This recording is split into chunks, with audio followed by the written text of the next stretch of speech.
Well, thank you once again. Welcome to Ask Your Herb Doctor. My name's Andrew Murray. My name's Sarah Johannesson Murray. For those of you who perhaps have never listened to the shows, which run every third Friday of the month from 7 till 8 p.m, we are both licensed medical herbalists who trained in England and graduated there with a degree in herbal medicine. And we run a clinic in Garberville where we consult with clients about a wide range of conditions and recommend herb supplements and nutritional counselling.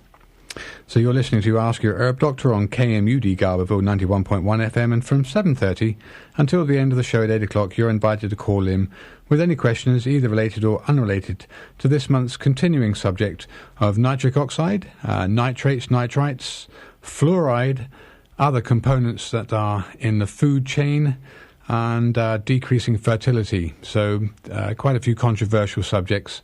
And I guess before I get into the topic here with the first kickoff, which is fluoride, and what's been revealed about fluoride, I'd like to very much welcome Dr. Peat for giving his time so freely to join us on these shows. Dr. Peat, are you there?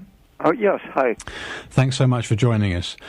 Just want to, as always, give you the opportunity to outline your academic and professional background. So for those people who perhaps have never listened to you, when they hear you talk, I think it's unequivocal that you sound very well informed, and a population should always be as informed as possible in order to make wise decisions. So if you would first just start up by letting people know your academic and professional background, then we'll get into tonight's topic.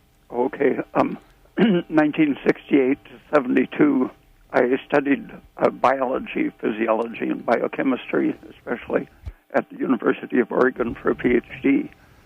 Before that, I was in linguistics, literature, painting, and such. And since then, I've been writing newsletters and doing consulting. Okay. Your background, I think, is very much focused on the energetic state of the organism. I mean, you refer to humans and us as organisms, which we are, just like, I'm not saying we're like yeasts and molds and slimes, but we're all living organisms. And in terms of the energy production of an organism and its ability to thrive and survive, that's a very important component. And I know that a lot of your research work with hormones related to fertility, not just fertility, but productivity and energy metabolism and mitochondrial energy production, have been key in understanding the mechanism by which disease happens. And you have some very groundbreaking thoughts, and those thoughts towards disease processes that most other people haven't really made the link. So I really appreciate your genuine passion for your subject. I had been intending to study brain biology when I went to university, and the dogmatism in the nerve biology department made me look elsewhere, and I found that reproductive physiology was an open, more scientific area. And so after I finished my thesis on the aging of the reproductive system, I then went back and applied that information to how the brain works, and spent a year or two writing my book, Mind and Tissue. Okay. Did you find the subject of reproductive physiology as dogmatic as the other branches of science, or? No, not at all. Yeah, good. My thesis advisor, Arnold Soderwall, had been one of the pioneers in exploring the effects of vitamin E as a fertility nutrient. And in the 1940s, 30s and 40s actually, vitamin E was recognized as protection against polyunsaturated fats and against estrogen. Both of those were things that interfered with oxidative energy production. And so vitamin E was preserving the ability of tissues to oxidize properly. And it has come to be known as an antioxidant, but really it should be thought of as a normalizer of good oxidative metabolism. Well, that brings me to another point. In terms of being informed, most people think that when you hear the word estrogen, and I think this includes me up until about 8 years ago, having been dogmatically brainwashed, if you like, by the industry providing the education in herbal medicine, very allied to regular Western medicine in terms of the physiology, the biochemistry, the pathology and the differential diagnosis, etc. It's very science-based, regular mainstream medical education. And it wasn't until I'd left, maybe 10 years later, after having read different reports and looking very alternatively, as is my profession, to look at a holistic way of trying to approach disease, that I've discovered the lies, basically, that were fed through the system from the top down, from the professors to the students. And it's again, it's I think without exception, wherever there's prestige, there's a big degree of brainwashing, going along with the whether it's the money from industry that's paying off people to keep things quiet or to produce bogus scientific research to support something so potentially dangerous products can make it to the market, whether it's paying off the FDA to allow things to be cleared. I think all the way through government, wherever there's money, especially big amounts of money, there's a huge amount of corruption that's can come through it, and most people are not immune to it. So I wanted to give a couple of statements, a couple of statements that have been mentioned here, just to help people understand this part of the show is much more about, well, what we think we know, we really don't know. And everybody has access to the internet now, pretty much, probably more so than ever before. And cell phones, etc., that are on the internet make it all possible if you don't have a desktop or a laptop computer even. But the internet is a huge resource for people to stand up and say what it is that you're probably not going to hear on Fox, CNN, or regular mainstream media. I think, and it's a good thing, I think regular mainstream media is dying a very, very slow death here. And the internet, whilst you do find a lot of cranky things on the internet, I think there's an amazing platform for people to spread research and truth, and for everybody to find it. So I think there's always a self-evident truth that most people, when they hear it, it just rings true, rather than someone trying to sell you something or to spin an idea for their own gain or their own profit. The two quotes then are: people who mean to be their own governors must arm themselves with the power which knowledge gives. Number one. And then Thomas Jefferson's famous quote, "A nation of sheep will be ruled by wolves." Just to say that we have some very important constitutional rights in this country that were laid down 1776. Everyone's heard about it. I was born in Britain. I'm a US citizen now, and proud to be in the US and quite happy to be away from England and its tyrannical control. And this country has a big history of having a lot of freedom, so that's something that we really need to preserve. Okay, so let's get into the next question of things that we think are good for us, that the government, our elected officials who should be doing what we tell them to do, not what goes on now. Things that get passed in government, that get bought out, lobbyists controlling people in the Senate, etc., and allowing industry to do what they do. But the internet reveals a lot of the truth about what's being done and the science behind the truth. So people that have any education at all, or even uneducated people, can see that it's not made up. And one of those things, I guess the start of it all, I really wanted just to get into fluoride. It was not actually the main topic of tonight's discussion with you, Dr. Peat, because I know you have plenty of research that you're doing and a newsletter that you're writing here on nitric oxide, and nitric oxide being one of those things that I think most people will just believe is good for you.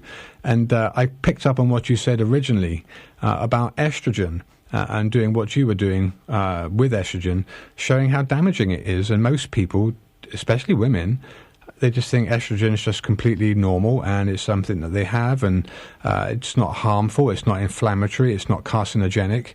And a lot of this comes through the medical education and the doctors and what they'll tell you, what they've been told by the people that are doing the bogus science and or the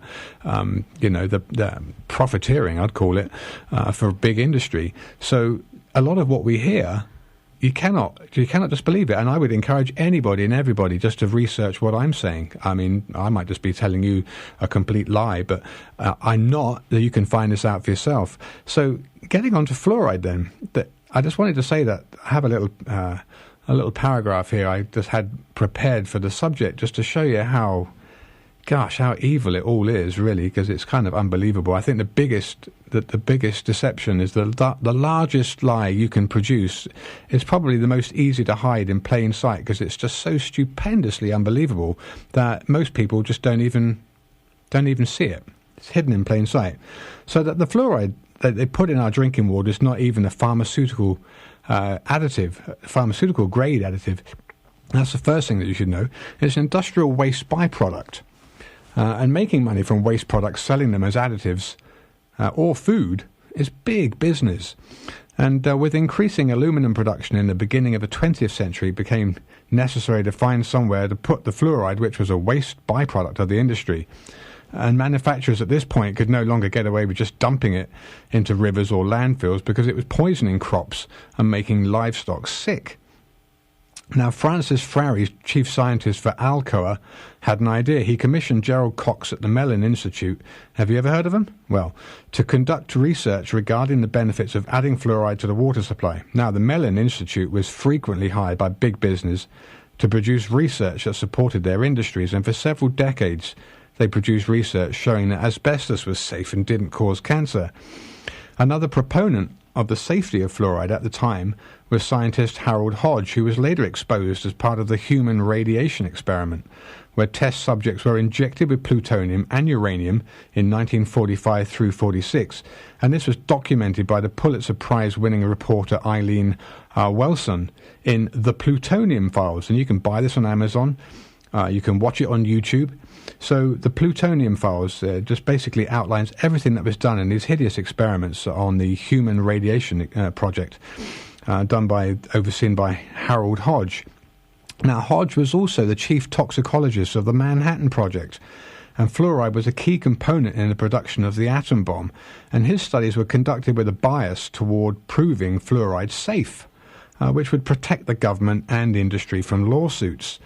Now, the phony research science done to support water fluoridation was underwritten by these massive companies: the Aluminum Company of America, Alcoa, the Aluminum Company of Canada, the American Petroleum Institute, DuPont, Kaiser Aluminum, Reynolds Steel, U.S. Steel, and the National Institute of Dental Research. Surprise, surprise. Now, PR master Edward Bernays, also known as the father of spin, created the PR campaign to sell fluoride to the nation as an additive recommended by a doctor and dentist for healthy teeth. And he was a pioneer of modern propaganda and used the theories of mass psychology and persuasion to suit the needs of corporate and political organizations. And the main fluoride chemical added to water today is hydrofluorosilicic acid. It's an industrial byproduct from the phosphate fertilizer industry now, and fluoride given to rats has been proven to cause bone cancer, liver cancer, and a host of other physical ailments. So, Dr. P, I know I hadn't particularly asked you about fluoride. I know we'll talk into some of the other subjects here that I think we are prepared for, but fluoride, what's your take on fluoride? I mean, is there any logic to anything they're saying about fluoride in teeth? I read a few studies in the 1970s in which they had compared villages that had high fluoride or zero fluoride added to the water, and it happens that the teeth were healthier in the village without the fluoride. And some of the early studies were done in Montana towns where the water was naturally mineralized, and they were getting trace minerals, natural in the mountain water, and they didn't control for that. They blamed the fluoride content for the good dental health, but it was probably the magnesium, molybdenum, other trace minerals in the water that helped the teeth mature properly. And that, because I was interested, I went to hear John Yamayanis talk, and he was very impressive. He was supposedly debating with a dentist who claimed to be an expert on fluoridation. And he finally got the dentist to admit that his preparation consisted of reading a review article. And Yamayanis had worked for the abstracting service, I think it was Biological Abstracts, and was familiar with 15,000 studies on fluoride. And so he could make any opponent look ridiculous, and so they avoided debating him. They just said he was a quack, and so shouldn't be even given serious hearing. Yamayanis and Dean Burke did a study in Los Angeles and found that the fluoridation before and after fluoride was added, the cancer incidence increased. Right. And Dean Burke really was one of the best cancer researchers in the world. He was a colleague of Otto Warburg. Mm-hmm. So Dean Burke's reputation was damaged by getting involved with fluoride. Yeah. Yeah, it's unfortunate in the geopolitical landscape that people that align themselves with the truth are often attacked and discredited, and people that have genuine humanitarian ethics when they go into science and research find things that disturb them, and quite rightly they want to blow the whistle on it, and then obviously they suffer the the tirade of abuse or discrediting that goes on to make them seem like idiots or quacks, as you mentioned.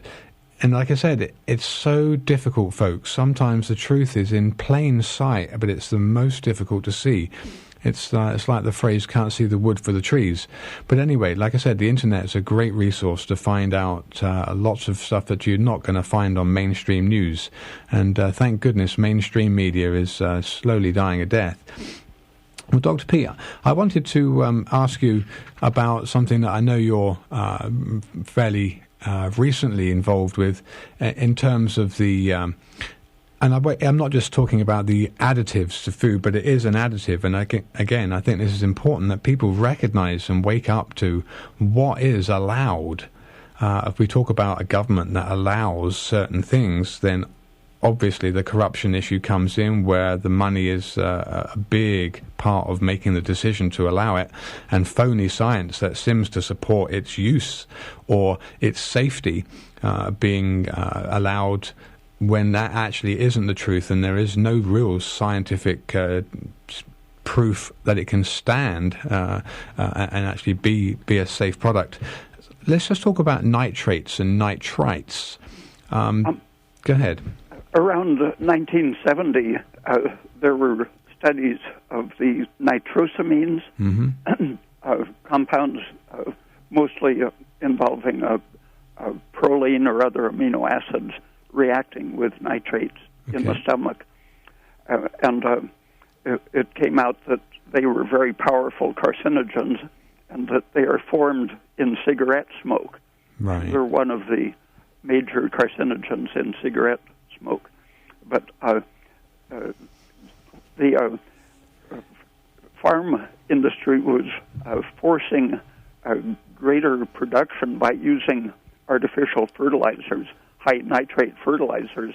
Okay. And spinach produced with those fertilizers will grow very, very quickly, produce a lot of mass, but the forcing it with the high nitrate causes it to contain several times as much nitrate as normal vegetables would. And the cooking process alone forms the nitrosamines. So well-cooked spinach. Oh, even when you're boiling a vegetable in water, rather than the high heat, they typically associate nitrosamines with like bacon or...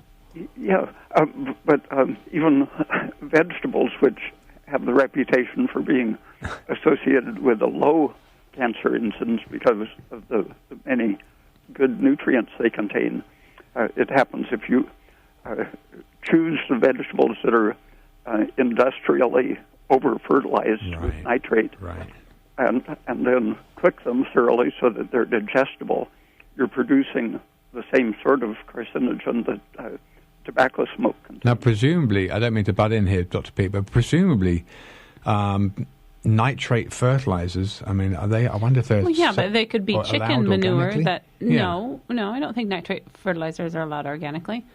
But, I mean, maybe the chicken manure... I don't know, Michael looks like he has something to say here. Maybe they're over-fertilizing even with chicken manure. In organic farming. The nitrogen could be in the form of ammonia. That would be the safe way for the plants to get their nitrogen. Okay. And there wouldn't be any problem then, but the more they're forced with an excess of nitrogen, they simply absorb the nitrate or nitrite in a crude chemical form that isn't doing the plant any good. But when you eat it, then it circulates in your body and is then exposed to many layers of enzymic and non-enzymic interactions, free radicals, as well as reductases will convert nitrate to nitrite, and nitrite to nitric oxide. Okay. And those increase according to your level of stress. So when you're eating food that either contains it as preservatives, like in processed meats, or the industrially produced vegetables, you're creating the conditions for a bad reaction to stress. And then if you're stressed out when you're eating, then that makes it even worse? I would suppose so. It makes all digestion worse, right? With old age, the conversion of the ordinary protein, arginine, to nitric oxide is accelerated by the various things that interfere with your cellular oxidation. And then if you add environmental nitrates or nitrites to that, you're making your ability to resist stress weaker and weaker because these things accumulate and become a more abundant source of nitric oxide, which then feeds back and blocks the ability to use oxygen. So what about the naturally derived nitrates from nitrites or nitrates from celery? Probably just as bad. Oh, I think they're just as bad. Yeah, because it's the bottom line. They're still producing nitrates. So does the process of aging then can accelerate the process of nitric oxide or nitrate formation in the elderly? The argument that the industry is pushing is that brain circulation supposedly goes with intelligence. It does in young people. And so if you increase the diameter of the blood vessels by increasing your nitric oxide, you're going to reverse the process of brain aging by getting more blood circulating. It does help the brain to function, to circulate more blood through it, but the problem is that nitric oxide at the same time is blocking the ability to use the oxygen. So it's imitating a shock state in which the blood or in cirrhosis, for example, you get an exaggerated circulation of blood, which isn't being used because things are inhibiting the oxidative enzymes. And in the spontaneously age-accelerated rats and mice, there are genetic mutants that age at about 3 or 4 times the normal rate. They're very old when they're 6 months old. These animals happen to produce tremendous amounts of nitric oxide. And so the people arguing for the sale of nitric oxide products say, well, that's because they're defective and they need more nitric oxide. So they say that the high concentration of nitric oxide in the prematurely senile animals is there protectively. Goodness. But when you intervene, for example, exposing to overdoses of ultraviolet light or ionizing radiation, you create changes similar to those of aging, including gene mutations and so on. And you can extract the liquid from an organism that has been irradiated, and that liquid will produce the same deterioration, mutations, and so on. The bystander effect. Yeah, and the bystander effect is largely the result of overproduction of nitric oxide. Wow. Okay, you're listening to Ask Your Herb Doctor on KMUD Garberville 91.1 FM, and from now until the end of the show, 8 o'clock, callers are either welcomed and or encouraged to call in with any questions related to this month's subject of what the government don't tell us about what they tell us is good, and or the wider subject of nitric oxide and some of the chemicals we're talking about, fluoride here, and then nitrates and nitrites, which are common preservatives in meat. The number, if you live in the area, is 923-3911. If you're outside the area, there's an 800 number, which is 1-800-KMUD-RAD. That's 1-800-568-3723. And we definitely welcome all those people that call from all over the state, so really appreciate those calls. I did actually get a, just by the by here, Dr. Pete, I got an email from a listener in Germany today who actually asked me a question. He wanted to know what your opinion on cannabis was. So, I don't know, without getting too geopolitical, because I know this is a kind of a seat of cannabis and its use for alternative disease and cancers and other things. But he was saying that he was kind of frightened by the what he did recognize, both himself and in the wider perspective of cannabis's negative effects. He wanted to know what your understanding of cannabis was, and I know that you'll come from a purely physiological and fact-based perspective. So what are your views on cannabis? When I was 10 years old, a doctor prescribed it for migraines, and I took a glass of the tea every day for about a month, a big bag full of cannabis leaves, and I didn't notice really any effect. So I was never impressed by the claims for its great sedative or pain-killing effects or whatever. But I know it does have those useful sedative effects. What do you think of the potential estrogenic effect of it, given that it's in the same family as hops? Only 2 members exist in the Cannabinaceae, Cannabis sativa and then Humulus lupulus, the hop. And I know in England in the summertime, when typically the women would be picking the hops in the hop fields for the beer industry, most of these women would skip their menstrual cycle because it was such a disruptor of the menstrual cycle because of its estrogenic activity. How about that? What do you know about that? It does have an anti-testosterone effect. I think the worst effects are when it's smoked, because the smoke itself has an estrogen action. Okay. Yeah. So from that perspective, I mean, I know that you talk a lot about estrogen as being a very negative pro-inflammatory hormone. I mean, that's correct enough, isn't it? Yeah, in general. In general. It activates the immune system in a short-term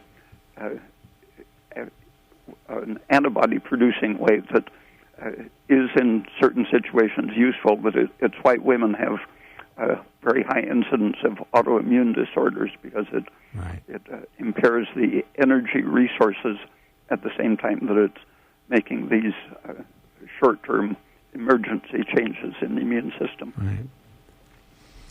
Okay, so let's move on. Do we have a caller? Yeah, okay, we have a call. Let's take the first caller. Caller, where are you from? Well, I'm from Midway, and I found a little information, or I couldn't find. I do believe that all the synthetic fertilizers are not organically listed, and I dove through a whole bunch of things, and nothing is saying that it is, although I haven't found something that says it isn't. And the highest nitrogen content I have found of the things they're advertising in this quick search has been about 12%, and I believe you can get a little bit higher. Yeah. That's higher than chicken manure, isn't it? Yeah, that was a feather meal, and I would wonder about human-based or cow-based urines too. I know in Sweden they're collecting urine, but I think chemically nitrogen is nitrogen. If you have too much, it's bad for the soil and bad for everything, no matter where it's from. Right. But I'm not the source on that, and we do have a caller. Thank you, Michael. Okay, caller, welcome to the show. Where are you from? This is David from Missouri. Oh, hey, David. How are you all doing? Doing good. What's your question? Good. So I'm glad you're talking about the government, and I guess I want to comment on the fact that there always seems to be a lot of confusion out in the world. If you've listened to any of the debates about different political systems, like communism, socialism, democracy, or even some of the terms capitalism. And it's just amazing that really our government is such a nebulous term. We don't even know what our government is. It appears that it's like a corporate structure that's being run by corporations. It's just being used as a shell to hide under. Mm-hmm. And we're always baffled by the fact that things like fluoride are being put into our water, and it's an industrial waste. Well, they use these different methods to, conceal things they're doing. Yeah, but then at the same time, it appears that there's something a little bit more evil going on at the same time, which, of course, once we start going in that direction, then we're conspiracy theorists. But just in general, if you look at the government with everything to do with our food supply, with the military, the banking industry, I mean, what they get away with, and they beggars corporations, that is, supposedly when we have this government to protect us, it's obvious that it's all just a big illusion, a scam. Yeah, and I keep thinking about Dr. Peat. Really has awakened me to this idea of learned helplessness. In a way, that's what the program is all the time, is trying to get as much of the population to learn helplessness. Yeah.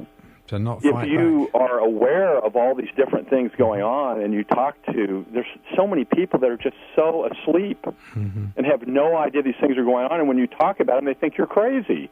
Yeah. So it's, I'm glad you're talking about it. It seems like there should be a lot more attention devoted to it, because all these different things that we're always struggling with why this is being done. Why is this going on?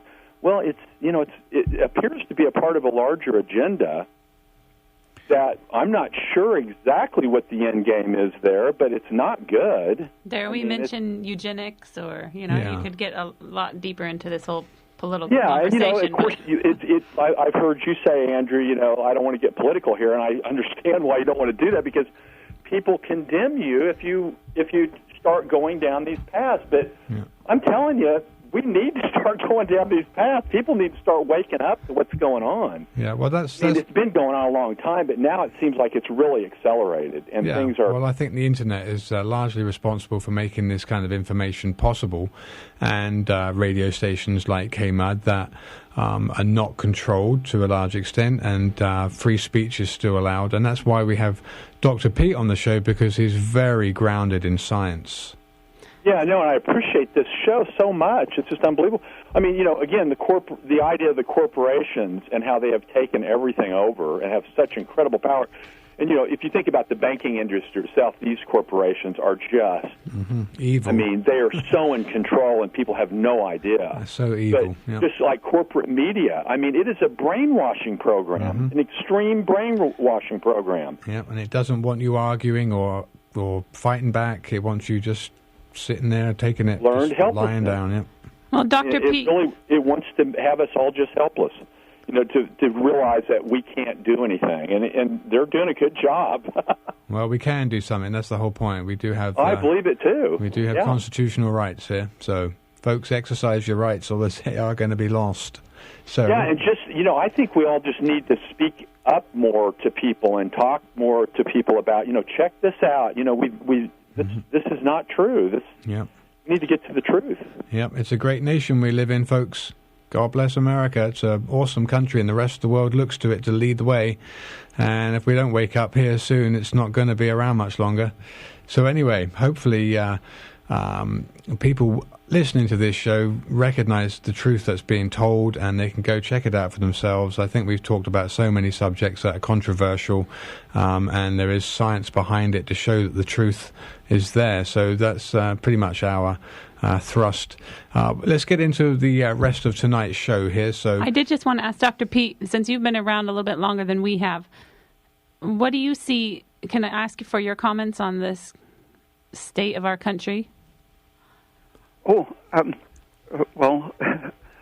I talked to old people when I was young to try to find out what it was like 50 years before my time, and my impression is really that it has been declining rapidly for about 150 years now, and in the 60 years that I've been studying and talking to people about politics and such, the problems that I saw in the late 1940s and 50s, I was one of the few people talking about it at that time, but now there are millions of people using the internet to see the same drift of events, which basically is corporate control and using education and the media to make the people think that against you things are progressing. The story that lifespan has been lengthened, the cancer war is being won. Yeah, right. They're simply creating fraudulent statistics. Yep. The Romans, the adult lifespan in ancient Rome was about the same as 20th century America. Yeah. And we supposedly have all this technology to help us now and the science to do miraculous things, and yet we really haven't advanced much at all. The whole war on cancer is a complete joke. Okay, well, thank you for that, Dr. Peat.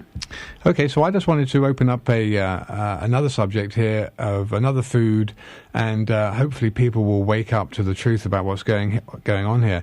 An Austrian study finding that eating GE corn may reduce fertility.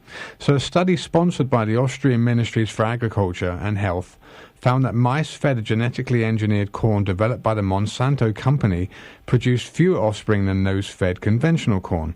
The study was led by Dr. Jürgen Zentek, professor of veterinary medicine at the University of Vienna.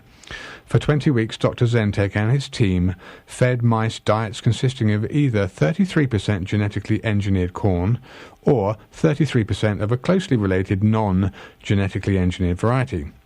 The diets were otherwise nutritionally equivalent. Mice fed the GE corn diet had fewer litters, fewer total offspring, smaller offspring, and more females with no offspring than mice fed the conventional corn. The effects were particularly pronounced in the third and fourth litters after the mice had consumed the GE corn for a longer period of time.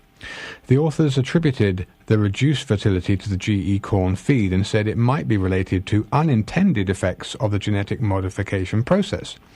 This meticulous study suggests that a popular type of genetically engineered corn may harbour fertility-reducing substances, said Bill Freese, science policy analyst at the Center for Food Safety and co-author of a peer-reviewed study on GE crop regulation.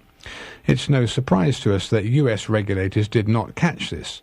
None of our regulatory agencies require any long-term animal feeding trials before allowing genetically engineered crops on the market. So, folks, this is another example of big agriculture and big corporate interests lobbying the government, allowing these kind of things to come to pass, when I think the self-evident truth is that that is not right, and that there's something potentially very dangerous about this, and we need a lot longer to see the effects. So if the litters of mice, second, third and fourth generation, showed declining fertility, then just like the obesity epidemic in America in the last 50 years has caught up to 90% of the population, the same thing is probably going to happen with GE foods as the the offspring multiply the defects from generation to generation. Another comment here was that male corn farm workers who regularly work with atrazine are found to have lower sperm counts, another great chemical to treat your GM corn with. And this is a product made by Zentech. So atrazine is another broad-spectrum herbicide that is used in these cornfields, and again, been very closely linked to lower sperm counts. And it's estrogenic. And it's estrogenic. There you go. So another reason for estrogen to be taken cautiously. And if your corn's not organic, you can bet it's GMO. Okay, so I think just to continue, I'd heard a mention earlier on. Let's just let people know again. You're listening to Ask Your Herb Doctor on KMUD Garberville 91.1 FM. From now until the end of the show at 8 o'clock, you're invited to call in with questions related or unrelated to this month's subject of food and the additives and nitric oxide. The number, if you live in the area, is 923-3911. The area code for this area is 707. 923-3911, or if you want an 800 number, toll free, that's 1-800-568-3723. So, Dr. P, I know that you'd talked about potassium nitrate being I believe it was another sperm count reducer. Yeah, there was an experiment giving it to full-grown bulls, and then they analyzed their testicles and found that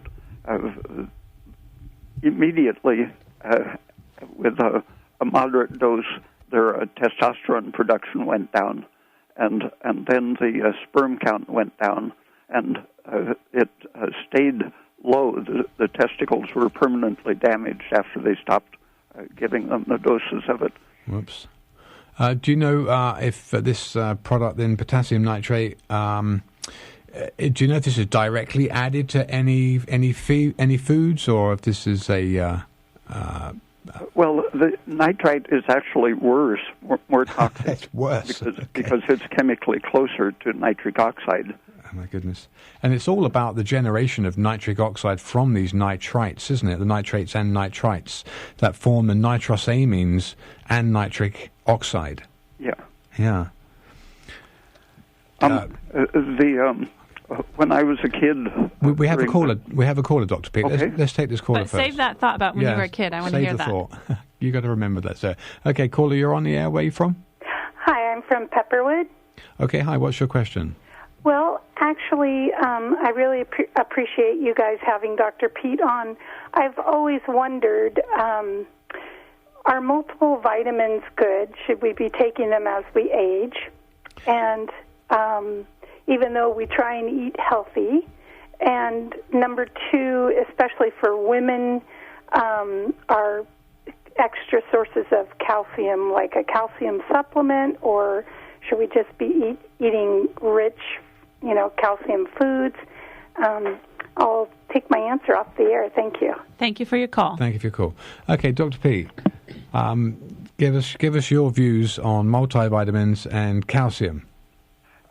There are situations where the multivitamins could be useful if you're really in a bad situation for getting good food.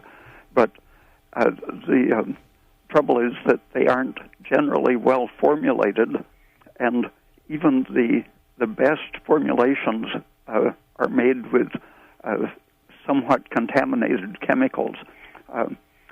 About 40 years ago, I found that I was having migraine headaches every time I took certain vitamins, especially vitamin B2, ascorbic acid, and rutin were the most intense for me. And I found that essentially all of the people that I talked to with serious allergy problems were taking vitamin supplements, and that when they stopped the supplements, they recovered from their chronic allergy symptoms. So I'm convinced that unless it's a very special situation, that it's better to avoid the supplements and to choose foods for their high nutrient content. Do you, in all reality, do you think, or do you know what particular vitamins might be more implicated in deficiency than others in terms of what people might want to gravitate, what food they might want to gravitate towards to get these or use a supplement? I always recommend eggs and liver as the easiest way to get both trace minerals and vitamins. But you can look at food charts and find things that are not necessarily as good, but you can put together a diet with a high content of certain vitamins. Vitamin B2 is one that I've seen lots of serious deficiencies. People with red nose, rosacea, nosebleeds, some mood problems, poor memory, and such. You can't use oxygen if you're deficient in vitamin B2. Right. But besides the fact that the synthetics are so allergenic for lots of people, if you take a very large amount, and some of the pills have 50 or 100 milligrams in each tablet, it can reach the level in your skin and your eyes where it sensitizes you to the sunlight. Even blue light will react with riboflavin in your eyes and skin, causing free radical chains. Wow.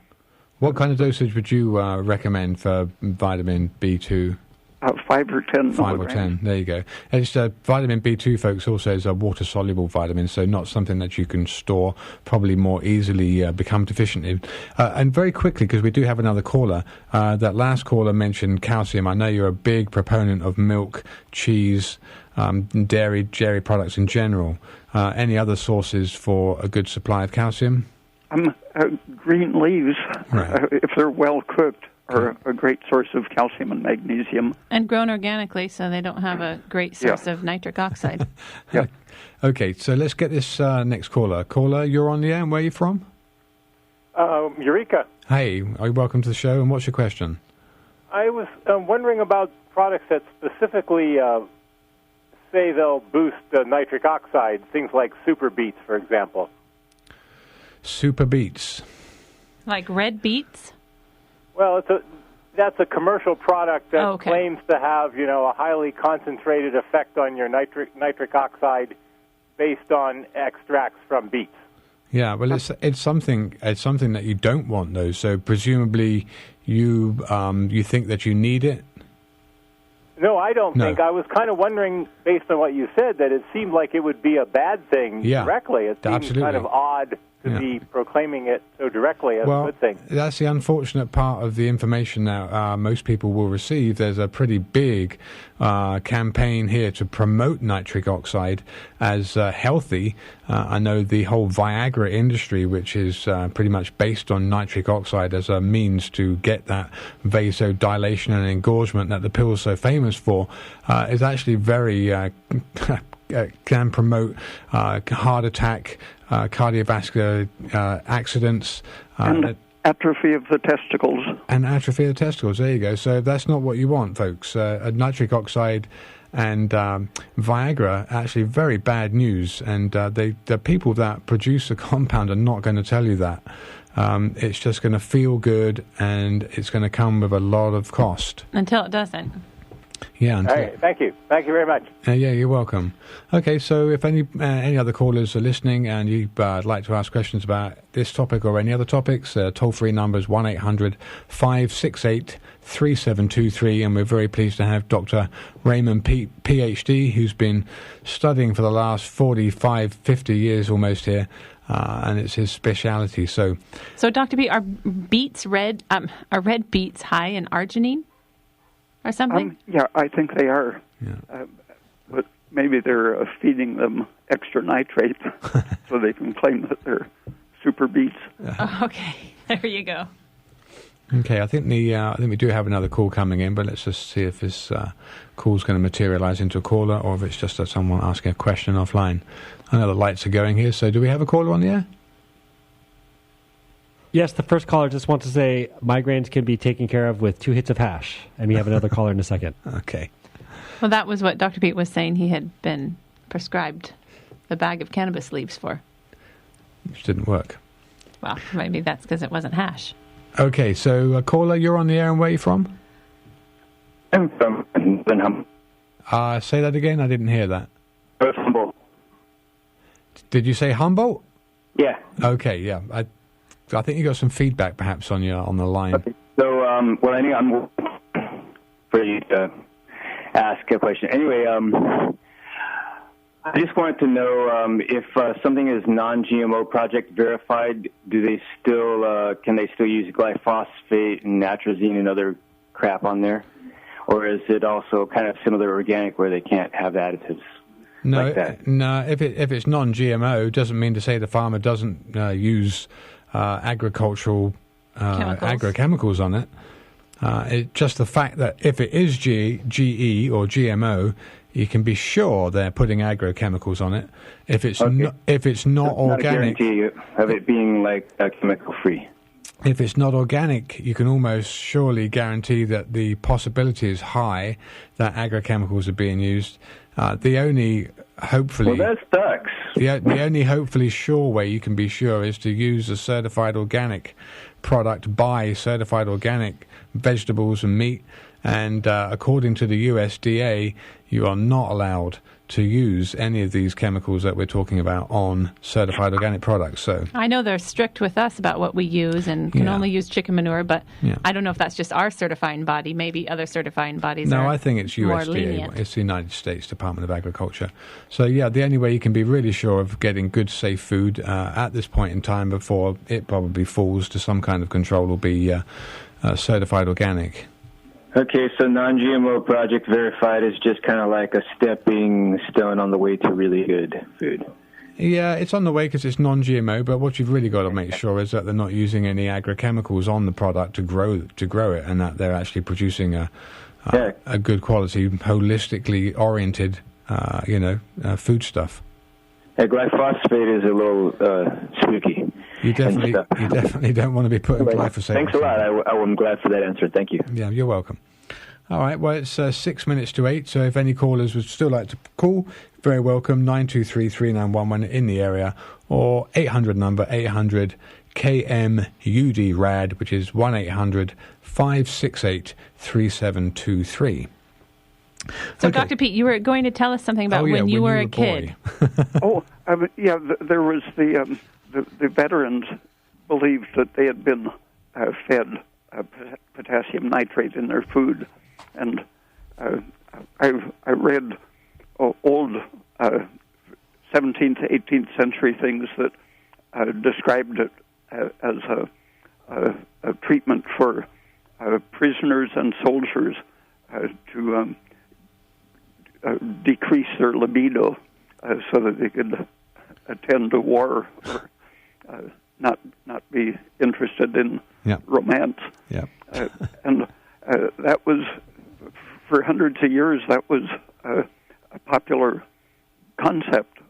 People seem to recognize that it actually lowered libido. And the recent experiments with bulls and such show that it does stop the production of testosterone. But which is not what you if want. you look on the internet, all of the popular medical sites are saying that's a big myth. That the Army would never think of doing that, and prison officials would never think of poisoning their prisoners or soldiers. Sure, they would. But they forget that for hundreds of years people were recognizing the effect, and for it to be such a historically known fact that it suppresses libido, it's strange that everyone is so enthusiastic about denying that it has ever happened. Yeah, sounds a little bit like the Nazi concentration camp experiments that were done, basically using people as human guinea pigs to conduct the research that supposedly has led us to great advancements in science into this day and age.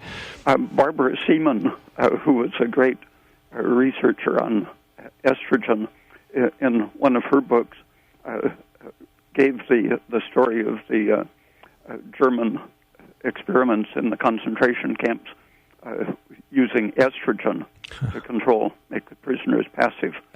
And she was comparing the American medical practice of prescribing estrogen to practically all the women in the country. Yep. Well, it's let me see here. It's almost coming up for 2 minutes to the top of the hour. So let me take this opportunity to thank you so much for giving your time like you do. I know you're very busy and very involved with what you do, so I appreciate that time. I do want to ask Dr. Peat one more question. So, Dr. Peat, potassium nitrate, is that found in specific foods, or is it just part of the meat-preserving food additive? It's just for an additive. Mainly in meats, or is it in other foods? Oh, well, the nitrates, I think, are used in some other foods, but I think it's mainly for making meat red.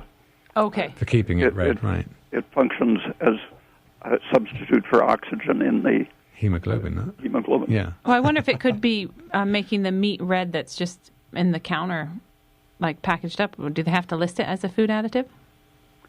Yeah, why does meat look so red on the meat counter in the supermarket? Anyway, I know, listen, it's 2 minutes to 2 minutes to. Let's give people the information to get to you. That's more important than that. Thank you, Dr. Peat. Okay, thanks. Thanks so much for your time. Okay, so people if they've enjoyed listening to Dr. Peat and they want to know more about him, www.raypeat.com. He doesn't sell anything.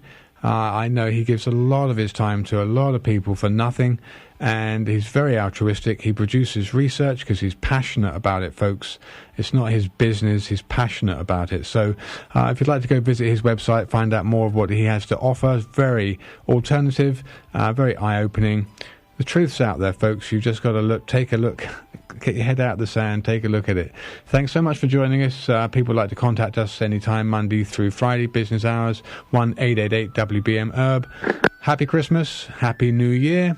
Until January 2016, my name's Andrew Murray. My name's Sarah Johannesson Murray. Good night. Good night.